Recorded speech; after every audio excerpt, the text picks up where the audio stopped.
Welcome back, Bubbas, to episode 3 of the Tilt House Hitting Podcast. I'm Andrew. We got Bebo and Ben as per usual. And no further ados, the Mariners and the White Sox are hot, like my background. I mean, boy, oh boy, these boys are riding a hot streak this week. M's are nasty, and once again, the White Sox keep coming up in the podcast because they're just putting together. My, oh my. Yeah, they're hot. They're real good. They're taking advantage of better teams or of less teams. The Mariners swept the Diamondbacks this weekend, which was a good series for them. Julio has his most homers in a month for the month of May, with the month coming to a close this Sunday afternoon. So he's been kind of the main catalyst for it, but they're getting contributions up and down the lineup. Randy's having a good year. Luke Raley is hitting the snot out of the ball. The pitching staff kind of is what it is, and then they've supplemented it all with Colt Emerson, and you got guys like Ref Snyder, doing it against lefties. So they got a lot. Johnny Parada stepped up, and then all this, no Cal Raleigh. So like, who'd have thought? Who'd have thunk? But no. Mariners are sitting pretty. Anytime you got that rotation, you got a chance, and I definitely think that they'll be around come October, and they'll be making some noise for sure. Yeah, I mean, sure. You said who would have thought, but they're only 2 games over 500. Everyone would have thought that. Well, I guess I'm just saying, they're. Yeah, it's a good point. I feel like they're better than the record shows, though.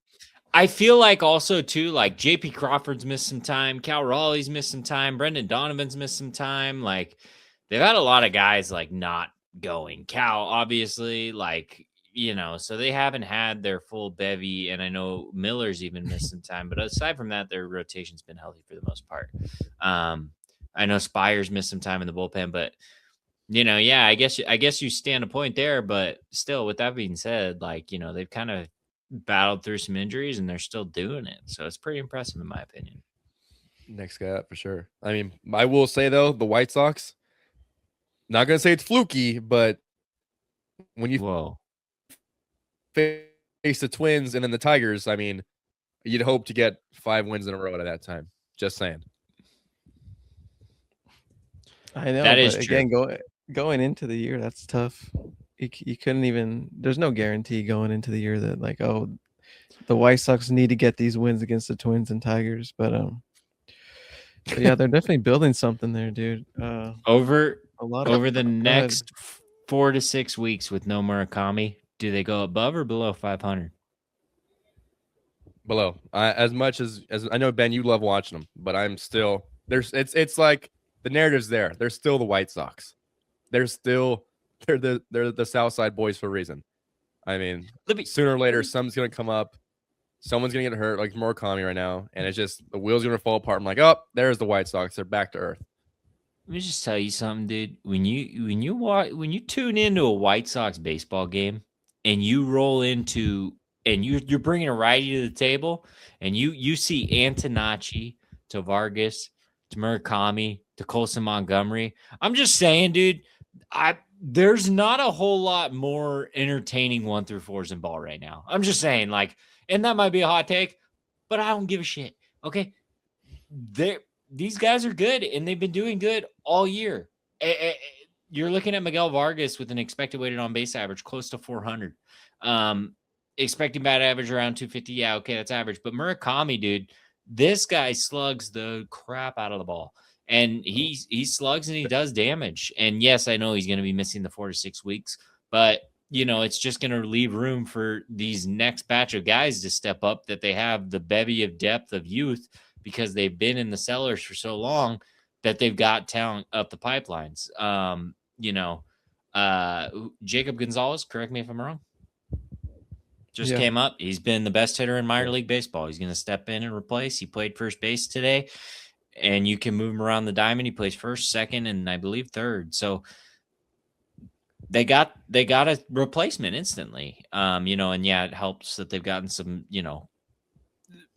Randall Grichuk's figured it out in Chicago. Couldn't get it going in New York, but Randall Grichuk, go look at what he's doing with the Sox. I'm just saying. Yeah, but there's one problem, Ben. You said you got to tune in to watch the White Sox. No one's watching and I'm not going over like, oh, let's go watch some Sox baseball.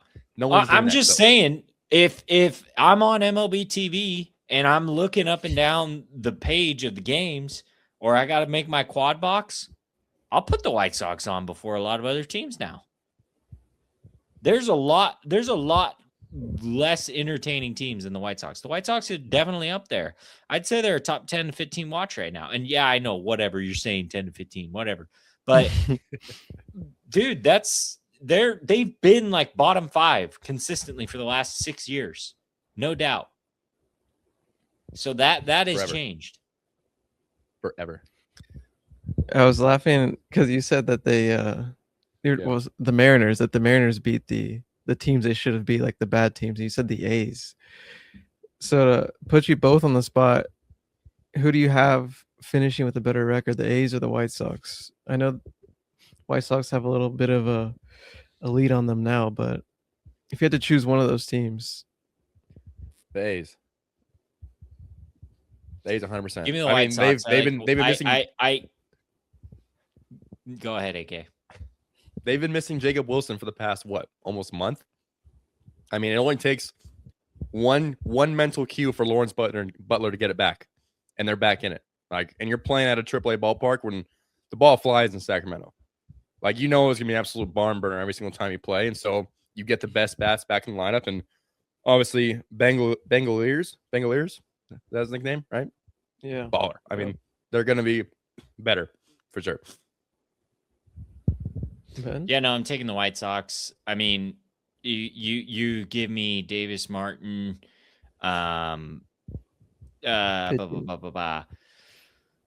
excuse me, Sean Burke, and then a couple other guys up there at the top, and then you roll out into the pen, and you got Grant Taylor, Sir Anthony Dominguez. I like Brandon Eisert. There's a lot of guys that I think are good arms for them, that I think are just much better than anything that the A's have to offer. And I don't think that that's a hot take. There's talent in that White Sox rotation and pen. I don't think we can say the same thing for the A's. I feel like no lead is safe with the A's. At least I kind of know what I'm getting with the White Sox, and they've got some guys who are having some career breakout years. Whereas I look at the A's and I don't know who's going to give me 6. Can you trust anyone to constantly or ever go out and give you 6? Maybe your one-off start, JT Ginn against the Halos, potential no-hitter. But other than that, what's been a highlight of an A's pitcher this year? Sevy getting through 6. They have to slug their way 4? through games, though. They have to slug their way through games. Yeah, but dude, that's a demoralizing way to win. AK, you can speak to this more than I can. How unsettling is it as a team to know that no lead is safe and that you guys have to keep the foot on the gas because the boys in the back end can't hold it down or they're tired. You know what I mean? It was I know a lot about that. There was there was a game, let's just say, back at Fresno. Never trusted my guys and whatnot, because obviously we're a team. And excuse me, hold on. Oh, he disappeared. Oh, my bad. Excuse me. Anyway, so yeah, back at Fresno, to speak on that. Not that we never trusted the boys in the band. Obviously we're a team, but I remember in the offensive huddle, whoever our team captain was at the time was like, all right, 3 tutties, boys. 3 tutties. We got to score 3 tutties today. Well, also and in our defense too, we played some horrible defense. So we never really helped out our pitchers from that standpoint. But there's one game specifically I remember. I believe after the 5th inning, we went up we're up by 12 or 14 to 3 against San Diego State. And we scored 7 runs in the first 3 innings. So we're like, oh, we got this game in the bag. San Diego State came back to win 21 to 14 or 15 like that. We gave up 11 runs in the last 2 innings and we made 4 errors. But that was just the season we had all year long. We would do it, and then 1 bad defensive play, game. 3 walks, game.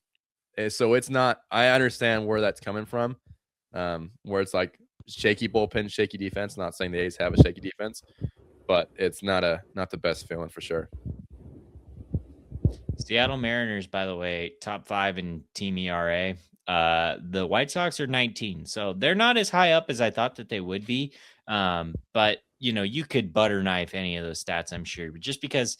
I mean, you look at a game like today where, there's teams that scored 19 runs. There's teams that scored 11 runs today, right? So, like, ERAs can get inflated quick, right? But just granted, that's the sample size of where we sit today.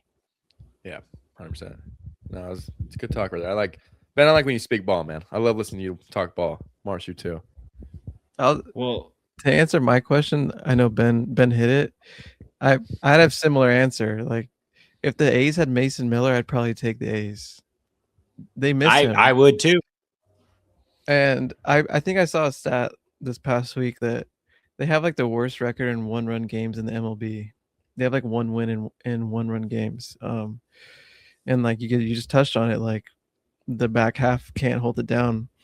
And then if you want to look at the White Sox, I think Grant Taylor is the second best reliever in baseball behind Mason Miller. And he's just a reliever for now because that's the role that they have him in.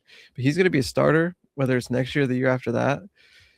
And he's a dog. So yeah. But for now, they paid second best closer or reliever, whatever freaking role they have him in. He's second best behind Miller out of the pen. They paid Sir Anthony Dominguez. Also, a fun fact, by the way, White Sox 7th in runs in baseball.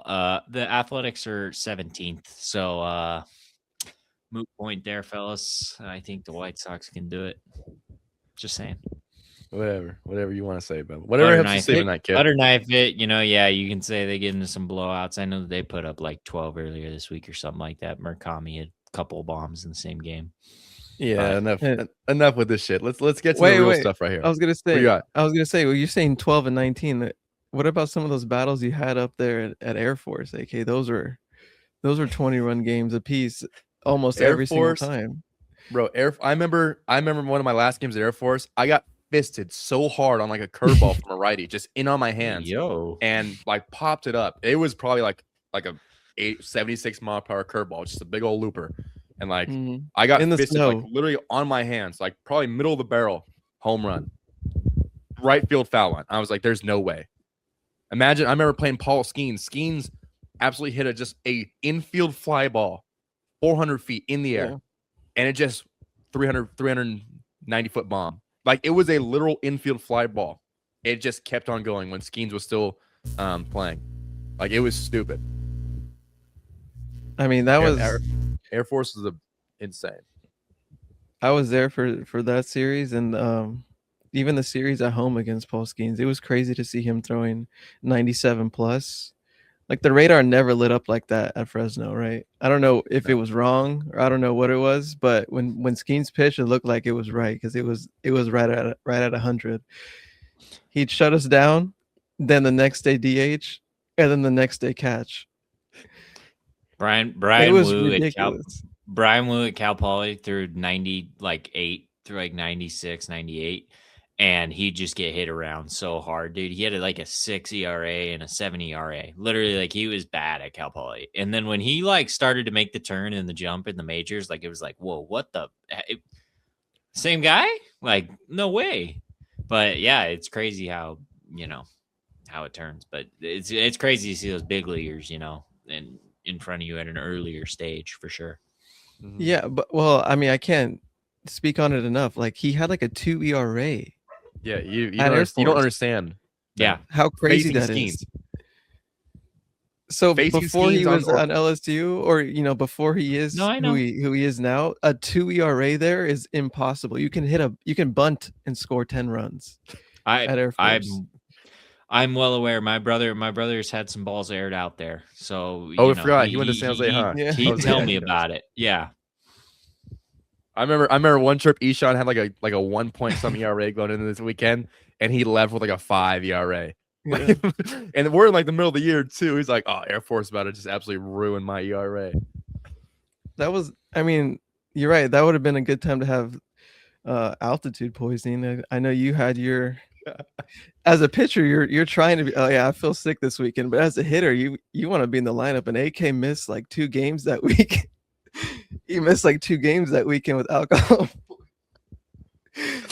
Bro, I had Brandy bringing me oxygen to the hotel room. I'm just dying in my bed. Just. I swear, man. it was either he hit a home run or he scored, and instantly oxygen to the face, like on the bench. So good. Oh my god, that was funny. But even before, like you were sick, you told Bates you were sick, and he just summoned you to the bus, and it was always like, go sit in the bus. I would sit in the bus during 7th inning. We brought a pitcher in to go get a pitcher got a base hit. Pruz got a base knock. Pruz got a hit to right field. I know. That's so funny. That's so good. Yeah, good old times at Fresno, baby. I was gonna wear my Fresno t-shirt today actually, but I decided not to. Well, I should have done it. I mean, we can go on Air Force. Like the games are fun, but taking the stupid golf cart from the bullpen to the bathrooms are so crazy because they're giving just dummies golf carts, and it's just hills and potholes, and people are driving crazy they're just excuses to go to the bathroom at Air Force because you just want to drive the golf cart. You got the absolute goobers of pitchers in the left field foul line just sitting there in the bullpen, just driving up and down every inning, just like, hey, you want to go to the bathroom? You want to take the golf cart? Then a position player run down there. Where's the golf cart? Oh, so and so took it, and then we got to run to the bunker to go take a piss and then run back. So good. Okay, on to the next. So we will be building our 1 through 4 all-time lineup. Snake draft, rules go anyone you guys want. Any era, any time, no restrictions. We're going to make our 1 through 4. 1 hitter, 2 hitter, 3 hitter, 4 hitter, and we'll see who comes up with the best lineup. Sound good? Easy. Who wants 1-1? I'll take 2. Oh, I was gonna give. I just don't want to look dumb on the first pick, so I don't want to. Your team's the best.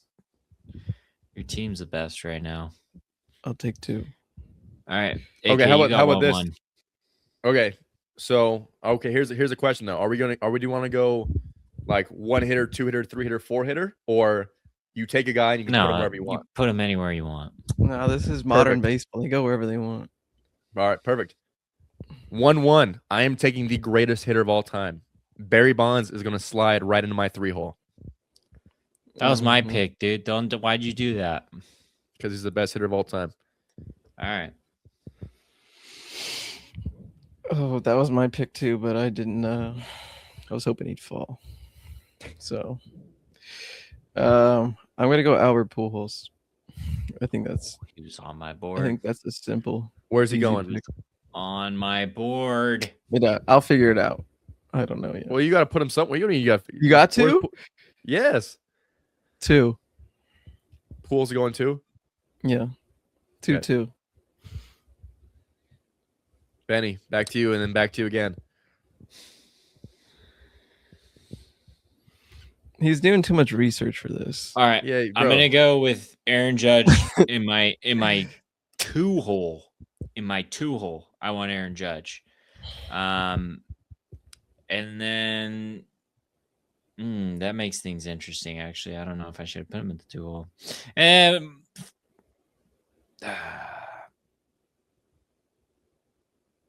Let's go. Why not, dude? We ball.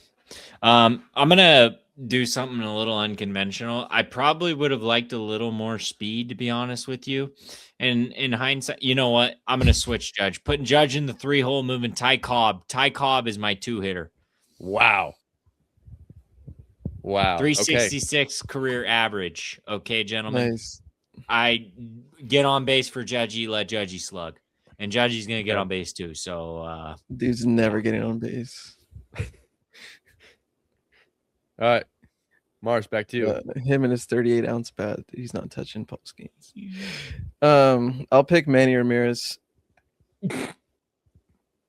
Simple. Him and his 38-ounce bat. All right, where's Manny going? 1. Yeah. What? Yeah, dude. You don't remember Prime Manny? I mean, he had many phases, but when he was on the Indians/Guardians, dude, he could have hit leadoff. They had Kenny Lofton up there. I don't know. Couldn't hit the ball at the infield, so. All right. I will be going with Ted Williams in my 2-hole. And for my who do I hold on? I'm in a predicament. I am. I'm gonna go. Okay, hot take. I'm gonna go with Ricky Henderson to lead things off in my one hole. So I got Ricky, Ted Williams, Barry Bonds. All right, I'll go. I'm between two right now. I gotta show love before the 2000s, so that's where I'm gonna go. I'll go Lou Gehrig. Give me a lefty at the 3-hole. Valid. All right, Ben. Don't say some stupid name here. All right, gentlemen. I'm between two people. I'm gonna just lock in now. I'm gonna put and this might be disrespectful to Mr. Babe Ruth, but I'm gonna put Hank Aaron in my 4-hole. The former home run king prior to Mr. Barry Bonds. And then, I don't want to aid you guys, but boy, I was between Tony Gwynn, Ricky Henderson. I'm between a lot of guys, but you know what? I already took Ricky. Don't even I speak of my guy's name. Don't speak of my guy's name like that. Keep my guy's name out of your mouth, huh? Yeah, go and make your pick, little bro. Ichiro Suzuki leading off. Wow. Okay. Ichiro to Ty Cobb to Judgy to Hank Aaron. I don't hate it, but I mean, the only one that scares me is now. Is it lefty, righty, righty? Is that ideal? No. But does this lineup mash? Fuck yeah. I was you just slipped my mind because Tony Gwynn is my next pick for sure. You're welcome. But now he's hitting 4, but it doesn't matter, dude. When you have 4 of the best hitters of all time, works. Who cares? Where's Babe? So Babe just to Ruth, recap, I got Manny, Pujols, Gehrig, and Tony Gwynn rounding us out. Ben, who do you have? I got Ichiro, Ty Cobb, Aaron Judge, Hank Aaron. Okay. Last but not least, Babe Ruth. I will be going Ricky Henderson. I will be going. Who did I take second? Ted Williams. Yeah. Unreal. So Ricky Henderson, Ted Williams. Holy crap! Did I just forget my team? Disqualify the kid. Disqualify him. This guy Ricky doesn't Henderson, know. Ted Williams, Barry Bonds, and last but not least, David Ortiz. Give me all the lefties in the lineup. Oh no! Give me all the lefties. No. Sorry, Babe Ruth. Sorry, big guy. I'm taking Miguel Cabrera way before I'm taking David Ortiz. Absolutely I'm sorry. I understand the Big Poppy, but that's a reach. I love Big Poppy. That's a reach. My lineup absolutely is going to mash any righty you throw at me. I'm mashing. My right-handed lineup is going to absolutely be disgusting. I'd expect nothing less from a lefty. I'd expect nothing less. When lefties are the best. Bro, lefties the all-time OPS, just to let you know, just want you to know the all-time OPS leaders, the top 5 are all lefties, by the way. Just want to point that out. Yeah, how many do you have? 3. You have 3 of them? Yeah, Ricky, because I got Ted, I got Barry, and then I got Big Poppy, and I got Ricky, who's a righty. But that guy's he's a walking double. He gets on first base, he's stealing. Look, he's getting a third. Here's the other thing I'm gonna say about my team: no allegations, just baseball. You guys got a lot of question marks, off the field. Okay, I'm not saying it's a thing, but it might be a thing because I know my guys are going to show up and play 162. I don't know if your guys are going to make it every day in post. I'm just saying we got some problems. Leave it at that. You guys are teams going to absolutely mollywop. Effect, folks. Okay. All right. Benny, what you got for us this week? What's your segment of the week, big guy? All right, so I said a little sneak peek preview. I'm going to argue that Ichiro Suzuki is one of the most influential and important baseball players in the history of Major League Baseball. And it transcends him just being who he was, one of the all-time leading hits leaders.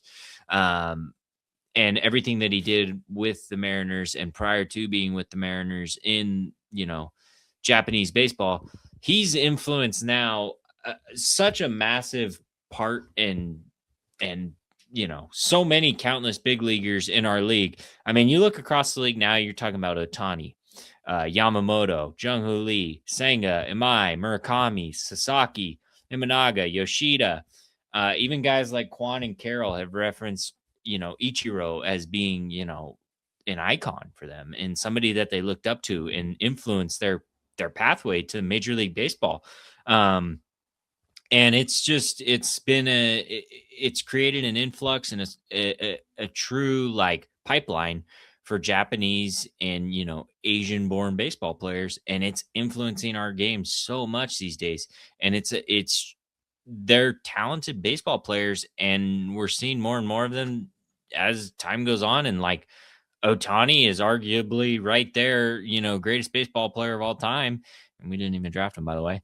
And it's just right in front of us. Like, it's crazy that Ichiro's impact, I think, for the timing of it in the early 2000s, like, it couldn't have come at a better time. And it's kind of helped grow the game internationally. So much so, I'd say basketball and baseball are definitely the sports with the most international influence. And I think Ichiro has a big part to do with that.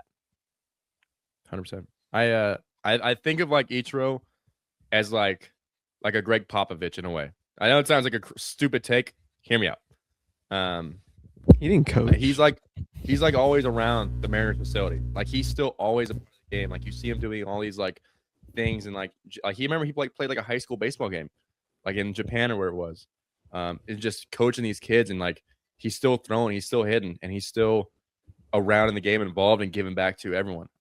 I've heard when I was playing obviously in Pro Bowl, like from the Mariners guys, we played them in Modesto and the Aqua Sox and stuff like that. Like, yeah, he comes around, like gives us advice, tips, things like that. It's like it's just giving back to the game, and everyone loves that guy. And I know, like, even like Brian Wu, like I know some of you left out, but like he talks about like how like he felt like Asian culture to be like an Asian American to be part of baseball is like this guy did it, like, and just that kind of role model you were talking about to do so. And so, yeah, nothing but great things to say about Ichiro. Not to mention he was also one of the best hitters of all time to do it too. So and how many kids would jokingly be playing wiffle ball and take his stance to the box? You know what I mean? And just like do those trivial types of things that are just so unique to an individual player that like you don't realize it at the time, right? But it kind of transcends just what he's doing on the baseball diamond because it influences so many people all over the place.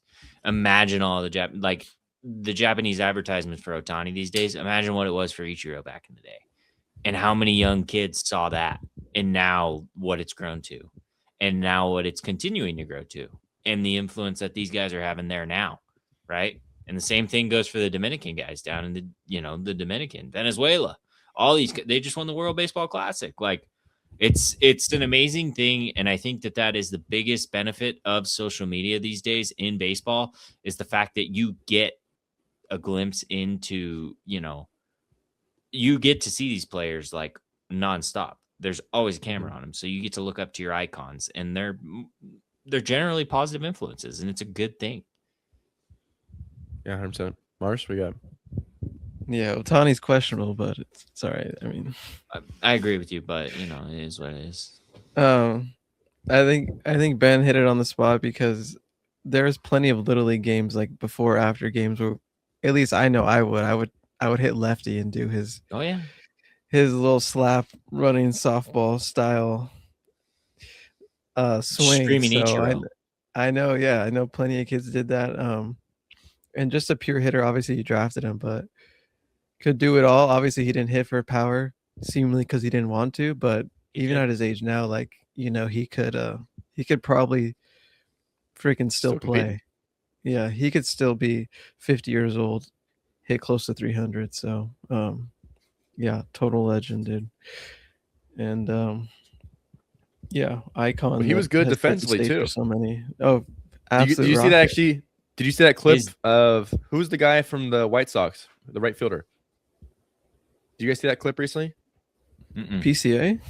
No, who's the like, 5'6"? There was that clip of him in right field in White Sox. Clip of I think he just got called up, some 5'6" guy for the White Sox. Oh, and he threw out a guy at home.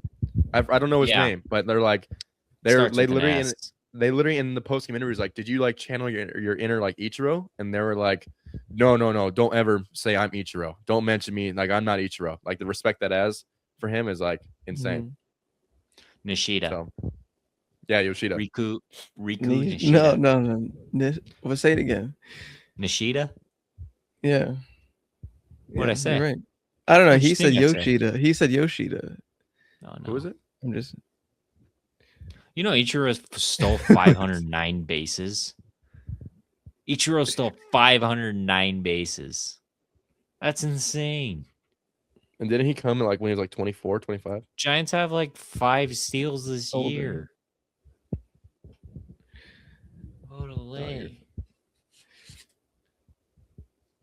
Yeah, his stats are ridiculous. I'm looking at him right now. I mean, he amassed 3,089 hits from 2001. If he wasn't on your team, you wouldn't be doing all this, bro. Well, I'm just saying it doesn't hurt to add to my case, but I'm just saying also, like, this guy was a dog. Yeah, you guys didn't draft him, you bums. Bad luck for you guys. I got an icon too. Did he ever win a ring? Well, I mean, can we get him some help? They're still looking for help in Seattle. I mean, yeah, sure, but like, can you keep Randy there? You know, not let him walk away. Just saying. He had Edgar. Edgar was there, right, with him? All right, but there's so much crossover on those teams. Dive into old Mariners ball. Yeah, last week was the White Sox podcast. Now it's the Mariners podcast. We talked enough Mariners and White Sox. Bro, he had Harold Reynolds. Well, come on. He didn't. He's not. They're way before Ichiro. All right. Now on to Big Marsh.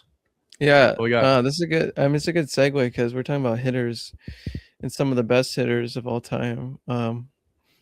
Unfortunately, he wasn't in this list, and he's on the outside of this. But Joey Votto is a great hitter, right? And he always comes on MLB like once a week now. He does like his little segment. I think they call it, what do they call it, like honors class or something like that? Him and Brian Kenny, and Votto will bring up a hitter or some type of trend that he sees, and so just maybe go down the rabbit hole with hitting. And then I sent you guys the Josh Donaldson clip. So I guess my question is, you see Donaldson, he had the exact terminology that you guys and we use. Like, he was talking about snapping behind his back shoulder, behind the ball, not being pushy. And then Votto was talking about launch angle. He was saying people get it wrong. Like, it's not, don't teach launch angle. It's like, make sure people can hit first before you start trying to manipulate their swings. So I guess I'm saying is, like, what age do you start, and like what skill level should kids be before they start trying to implement, like, whether it's OPP or just, I don't know, trying to drive the baseball with like more intent than just, going up there and swinging the bat. If I had a kid right now, and like, if like I had a son, and my roadmap for that kid, 0 to 8, go have fun. Let's play. For sure. Like, just go have fun. Like, we're gonna work our butts off, and I'm gonna slowly implement, like, obviously a bunch of rear leg stuff, and like, instead of saying snap and tilt, I'm gonna say behind and through the ball. So a little bit different keywords where the kid can understand it. But the first thing I'm gonna do is make sure my kid is rear legged, like 100% all the way. So that way, when he gets older, the rear leg is never gonna be an issue. It's gonna be like, it's like, well, that's how I always just swung, guys. Like, I don't know. It's like, you know what I'm saying? Like, when it's like you grab a bat, it's like, I've always done X, Y, and Z. Like, I don't know why I do it. I just have always done it. So I want a rear-legged, like, obviously lefty hitter of my son. But I would say after that, 9 to on is when you actually start, like, hey, like if it's away, you're good enough to go away with it. Like if we're doing an oppo round and I come in on you, like for 5 balls and like it's a, left side of the infield, I want to see if you can stay inside the ball, still put force behind, but stay inside of it and guide it the other way. That's when the back control comes into play. It's like, that's what also really starts to separate the guys who are really good versus the kids who start to fizzle out, around Little League and stuff like that, because they can't do it no more. And so I think back control and just hand-eye and bat speed comes in and everything. But none of that matters if your rear leg is out of control. It all comes back to, obviously, a lot of kids want to go at it, jump out of their rear leg. You're jumping. Like coaches say, get down early, squish the bug. But then that happens, you're just a dead duck. And a lot of kids fizzle out that way. Obviously, a lot of kids fizzle out, being rear-legged too, but because that's just baseball. But no, that would be my kind of roadmap, sort of sense, and then start implementing, especially middle school, like how to be an elite hitter, especially because what I'm seeing now of the trend of kids, getting drafted out of high school, that's the move. If you can be a kid like a Max Clark or Cole Emerson, a Cole Young, like those guys, Bryce Eldridge, getting out drafted out of high school, just like being so far advanced for being an 18-year-old, like that's the man. I mean, you're going to get at least $1 million, at least in today's game. Imagine, obviously my kid wouldn't happen from 20 years from now, right? It's going to be a handful of $1 million for a signing bonus like that. So that would be the goal to be working to. But once again, the entire swing comes back to the rear leg and just your hand-eye. I think you said it perfectly. Those are like the two things I was looking for, because when I was thinking about this myself, the rear leg for sure, and then you said back control. Like I see so many kids now, especially coaching high school, that like they can't hit a ground ball to the right side, on command. They can't hit a pop up in the to left field on command. They can't hit a line drive up the middle on command. So I think what gets lost in it all is they just don't have the back control or the skills, the hand-eye skills. So it's hard to just jump into like philosophies of hitting when they don't even have just like the necessary skills of how to control a bat correctly. So I think you hit it perfectly. Like younger kids just focus on skills and loving baseball and just getting better. And then obviously as you get older, that's when you can start to fine tune things. So yeah, I agree. I mean, that's what I see a big time too, like with all the high school kids and like OPP. It's like, yeah, we do HLP, but a lot of them kind of understood it. So it's like, bro, we got to get good at, you got to be able to put this ball over here, understand the timing of letting it travel this much more, right? And being able to manipulate the barrel to, like, if I want to put this ball on the left side of the field, I can. If I want to put it right over the pitching machine, I can, right? That's what separates the guys, right? The guys versus the kids on the team, of like what they can do with the bat, like, and just control and hand-eye. But once again, that doesn't happen if you're just throwing your barrel out in front of you and hoping for the best. It will, your release point does happen after contact, but some force has to be put in behind you first before you go. For sure, dude. I think for me, in a joking sense, fellas, I'm showing my kid Kent Murphy till about 10 years old, and then after that, we'll start to get into the dynamics. But keep it light, keep it fun, dude. That's the thing, right? Like if you don't have a general premise and love for the game, like you're never gonna enjoy the grind. So if you can't ever enjoy playing, then you're never going to enjoy the grind and the steps that take you to get to the point where you are playing for the opportunity to continue to play, right? If you don't have that love, if that's not your passion, if that's your dad's passion, if that's your mom's passion, if that's whoever's passion, if that's your brother's passion, see ya, right? You don't even have a chance because you're not going to be the one in there taking hacks at 8:30, 9 o'clock at night, right? So that's what matters, is you got to love what you're doing. If you love what you're doing, you never work a day in your life. Same goes for baseball. Same goes for anything. I remember my freshman year, the year before that, the entire Fresno State infield got drafted. And so I remember talking to my dad. I was like, my dad, obviously, we didn't really know much. Like both of us kind of brand new. Like none of us ever went to play baseball like that. Like no one in my family. So my dad's goal for me was just like, yeah, just make the travel roster. Like if you're good enough to play, like you're a freshman, like don't expect to play, just make the travel roster. Because if you're going to find some opportunity there. So every single night, I would go from, we called it the barn. I would 7 to 12, 8 to 12, 9 to 1, every single night. Like, and that's what it took for me to start. Defense, don't talk about my defense. We can't talk about that. Strictly, this is an offensive podcast. Hitting, we will, right? But offensively, I figured out I got beat so many times, so many F-bombs, so many just like busted hands, like, but I loved it. I loved going there at night, throwing some music on and just hitting. Just me, myself, pitching machine. And I mean, 4 buckets of balls a night. It was the best thing ever. And that's honestly probably what got me drafted is that first year of just hitting the ground running offensively, and led to obviously my 2 good years after that and then getting drafted at Fresno. But that also doesn't happen without Bates. Bates is the GOAT. Like, Bates was the best hitting coach I've ever had in my life, besides Coach Bob. Those are the 2 guys I've ever had. Bates and Coach Bob have got me where I gotten, but that's facts. How bad do you wish that you had some foam balls in the barn, dude? Oh man, I mean, I wasn't there for most of. I mean, I was there a few times when you'd be hitting, right? But if you even just attempt to swing off the freaking machine, your hands are getting just rung up. And I know that's why you guys hit foam balls at OPP, or like most colleges hit foam balls now. But even just like 5 years ago, dude, those balls, you're out for 10 minutes, and then you don't want to swing again after. So, Marsh, you have any good Bates stories? What's your best Batesel story? Probably the best one of my favorite ones was when you guys were running the, what was it, 11.5 minute? A mile and a half and 9.5. Yeah, mile and a half. Yeah, there you go. And I guess I won't name drop, but one of the outfielders, he ran it. He did it. He got it, and it was a Wednesday, so it was weight room day, and he took a seat on the bench while everyone, obviously was catching their breath, and Bates yelled directly at him, like, "Get up! We don't have time. We don't have time for this." And he's like, "We don't have time for what? To breathe?" And then Bates just started busting out laughing, and just walked away and let him take his break, and then obviously made their way over to the weight room after that. But I was dying laughing, like, we don't have time to breathe. Like, he just freaking did one of the hardest things that you guys did at Fresno. And immediately wanted him to hustle to the weight room, but that was funny. I mean, there's tons of funny stories like that where he's hard on guys, but if you hit him with something quick back and you get him to laugh, then that makes it even funnier.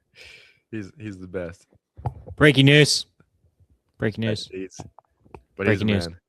Breaking news.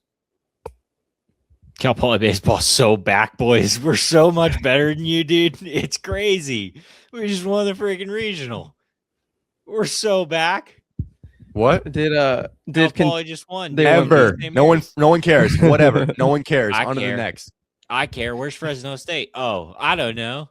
Not there. We had a bunch of freshmen this year. Okay, it's different. We'll be banging out next year. Okay. Just shout out Baggett. Let's go, dude. Beautiful yard. Hey, beautiful yard. Just on that note, because Cal Poly did win. If Kentucky ends up winning against West Virginia, I think they're gonna bid between Kentucky and Cal Poly for whoever hosts the Supers. Oh. And I plan on going to Cal Poly if they ended up hosting it. So I'll meet you there. I'll meet you there. Kentucky needs to win tomorrow, right? Because they blew it doesn't say how many runs, but they blew a lead today, so they're going to a Game 7 tomorrow. Cal Poly, dude, wagon. They're not going to outbid Kentucky, dude. No, like real money. Kentucky basketball, Kentucky football is still decent. Like, yeah, watch out, dude. You're underestimating beautiful. Name a Cal Poly alum that's going to drop racks to host the Super Regional. Mike Kruko. Someone who's going to donate. Mike Kruko. No, he's not. Brian Wu, throw a pot of money at it. Shay and all the Kentucky boys like Kaysen, and they're going to donate their money to Kentucky after they've lost to the Spurs. So at least we got a bunch of smart people. Okay, we got a lot of CEOs in a lot of places. Just we'll get a fund together. Don't you worry about it. We'll compete with that Kentucky money. Don't you worry. Cal Poly's going all the way. I want to go. You heard it here first, folks. I'll meet you there if it's there, Marsh. I'll meet you there happily. So dumb. Hey, okay, but keep it back on the kind of the kids thing, bro. Did you guys see the clip of the kid who it was like it was like a USSSA game, and the coach literally said, "Throw it at the opponent's dugout." And obviously, the kid's like 11, so he's going to do what the coach says. Yeah. But what the shit are we doing? I think this is just a case of a bad egg. I mean, dude, if Coach Bob were to come out, I can't even imagine. I can't even fathom like my parents putting me in a situation to where like they'd have a coach that could be even in that headspace and be so upset to allow that situation to happen. Like, you just can't do that, dude. That crosses the line. Period. End of story. Like, it's just silly. It's nonsense. Like, there's no room for it anywhere. It's super confusing too, because in the clip, it's like a 1-run game. It's late in the game. Like, what could have possibly happened to cause that? Like, it's not like they're up by 10 and they're bunting and they're stealing, or like they're, I don't know. It's a weird. There's no like place for that in the game, anyways. But it's even crazier that this guy was that dumb in like a close game to be like, all right, this game doesn't matter anymore. Like, let's get arrested. Let's hurt someone. Let's hurt someone in the dugout. Yeah. Bro, what? Like, yeah, I don't think if that ever happened, like, I don't think my parents would ever let me play for that coach ever again. No. Like, there is absolutely no chance in hell. Like, I don't know what's going on with today's age, but that wouldn't fly back in the 2010s. They're just not coaching. That's what it is. Obviously not. They're just adults because the guy's stupid, but they're supervising. There's bad eggs everywhere, dude. There's anything, any industry, any job, any place, any person. Like, there's a couple bad people who influence. They get a little power and then they twist it, go sideways. AK, you buying your kid all of the new gear these days? You getting them all the Evo shields, the slide shields, I don't know. Honestly, what's in the new. I just see these kids dripped out for their tournaments, and I'm like, that's pretty wild, dude. My dad wouldn't even give me a freaking copper fit. Honestly, I understand it, but like the game's evolved now to that. Like when we played, it was more of the humble, like modern. I remember like wearing like a bright neon like arm sleeve one time, and I felt like so out of place, like everyone was judging me. Like, you know what I'm saying? But now it's like ice cream cones and sliding mitts. We didn't have sliding mitts. Like, but I understand where the culture shift is coming from, because that's today's game. That's who they're watching. They're watching all these guys with these different colored arm sleeves. Frickin' what's the name? Madames has that purple arm sleeve every game and like a purple glove. Like, can I say something real quick? Say something real quick? This bugs the crap out of me, and I'm sorry that I'm bringing the Giants back up. I'm really sorry, but it bugs the crap out of me, and I saw him doing it specifically, and it pissed me off because the team's crap, and they keep doing stuff like this. Harrison Bader's wearing neon yellow stuff all over the place, and I get it. That's baseball these days, like you just said, but God, it pisses me off. It doesn't go with the uniform whatsoever. What are we doing? Am I wrong? I hate that trend. I can't stand it. Acuna, same thing. Like those neon colors that don't go with the jerseys, ban them. Ban them. Call me old guy, get off my lawn. Ban them. Get them out. Some of them are cool. The Yankees wear like that off blue. The Pirates they wear the teal for in order. That's like, but that's like the Statue of Liberty color. It's not like they're wearing like red. Well, they're wearing blue. Like Neil Cruz rocks the red. There's a little bit of red in the old Pirates logo, but like, I think Ben, you're wrong on the topic, but you're right on the guy, because let's go full authoritarian. All right, Yankees no beards. Okay, you see, and they went back on it for a reason. Okay, because they said we bent the rules for this guy, and now he's gone. And let's get back to tradition. Tradition's a good thing, okay? It roots you in your foundation, all right? Call me an old guy, get off my lawn. I don't care. I'm a traditionalist. So, what was Bates saying? Bates had a saying about that. He's like, if the goal was to be the best shaving each and every day, it'd be the Yankees would be the best team in the league. Do you remember him saying something like that? Look good, feel good, play good, play good, live good, die good. Such a stupid tradition. I don't understand it. That just rolls off right off the tongue right there. Yeah, I mean, not the tradition, but like the original question. I couldn't wear anything, like whether it was sunglasses or an arm sleeve or I felt like it wrist slowed tape. me down. No, not. I mean, yeah, maybe yeah. You needed that extra, but I did too. So, but I just mean like if I was 0 for 2 or I made an error with stupid sunglasses on, like I blamed like I'm like I look so dumb. I'm trying to look cool, and I'm 0 for 2 with 2 errors. And it's like, and I wouldn't blame that stuff. It was just like, you don't want to bring any more attention to yourself when you're playing bad. And you're like, Yeah. And some of the last baseball pictures I have of myself, I'm wearing arm sleeves, and I only wore it one time in the whole season. And somehow those were the pictures that were taken, like the action photos. And yeah, so like, and those are on my parents' wall somewhere. Yeah, it's like dude, I wore that one time. Everyone, here's a good Bates one for you. Everyone, look at me. Look at me, everyone. I made an error. I. Look at me. Look at me. I'm over here doing this. I did that. Like, yeah, the multicolor stuff is a very I move. And I'm Marshall. I 100% agree. I could never rock 15 different things in this. Like, I would have my black arm sleeve, my white arm sleeve, and my cleats would match whatever team I was playing for. Or they'd just be black and gray for my pants.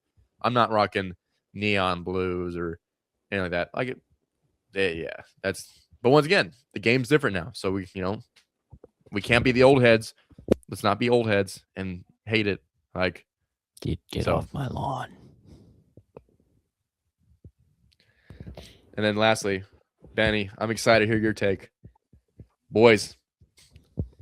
Get off my lawn. Boys. Yeah. The salary cap is coming, which means the lockout is coming. Oh no. Fast. But I like baseball's doing good right now. Why would we do that? I don't think they're not gonna. They have to accept it. The lockout will happen. Oh yeah, sorry. I thought you were saying they're gonna accept the salary cap. I'm not sure they're going to. That's what I'm saying. No. My take right now is the lockout is gonna happen. Like there is a 100% chance the lockout is happening. But baseball's doing so well. Why would they do that to themselves? So. Both sides. It's not their fault. Doesn't make any sense. Bro, I remember when I was with the Giants, obviously, at least my 3 years there, I knew the team representative, and he would tell me the MLB BPA, whatever it was, like our player association, they put away almost every single penny into a safe, and they were saving up since at least 2022 for this lockout. Like straight up saving it. The MLB PA. Like I have firsthand information. They've saved since at least 2022. Obviously, I don't know about last year, but I'm going to assume almost every single penny again went right to that safe to prepare for the lockout. And what's that going to do for them? Like, where does this money go once there is a lockout? Pays to keep people fed and their jobs so that they don't have to go be car salesmen or grocery clerks or whatever in the midst. They can still get paid out at least something, especially the minor leaguers. I mean, you tell me, it's not like the minor leaguers are living the most lavish of lives and living and just having money rolling over hand over fist. It's not quite like that. I got $12,000 a year pretty much after taxes, and I remember once the season ended from like whatever it was, August. At what level? High A. I think Double A. I got paid like an extra like $200. Whoop-de-doo. So once the off season hits, up until January, so like you don't get paid December or January to or something like that, December, like the middle of December to basically spring training, you don't get paid. But even then, you only get paid like $300 a week every 2 weeks. So you're getting $600 a month for 3 months as your pay. Like. It's insane. So that's who they'd be saving for. And I also think the lockout's going to happen. From everything that I've heard, it's always just been, it's inevitable. It's going to happen. And then they're fighting over some interesting things. Obviously, both of them want their side. And that's how negotiations go. It's I want this, I want this, I want this, I want this, and back and forth. So hopefully they're able to find some middle ground and the lockout isn't too long, or hopefully the lockout's prevented, but it does seem like both sides are pretty far apart. I was listening to a podcast today that were saying that the players' first proposal was approximately the players get 75% of the revenues and the ownership only gets 25%. And so they would basically be pocketing another $800 million to $1 billion a year. So and granted, that was from a GM, right? So that's from his point of view, right? But it seems like both sides really are requesting the sun, earth, moon, and stars. And they're going to need to only accept 2 of those. So we're up against it. It sucks because baseball, like I mentioned, does have so much momentum right now. The WBC, everyone was tuned in on that. You had teams like Italy coming up out of the blue, out of nowhere, right? You got, worldwide stars. You got Ohtani. You got Murakami going. You got all these different things. You got teams coming up. You got teams, the Dodgers building a potential dynasty. And now we're going to potentially have to hit the pause button. And these are years that in some guys' careers, you're never going to be able to put, a potential stat line of 162 for that given year, right in the middle of their prime in their statistics. And is that going to get held against them for the Hall of Fame? Like, there's repercussions that are going to be felt from this for years to come. And it sucks, but that's the inevitability and the facts of the matter. So it sucks, but we just got to hope as fans for the best, and hopefully it's not too long, and hopefully everything gets figured out quickly.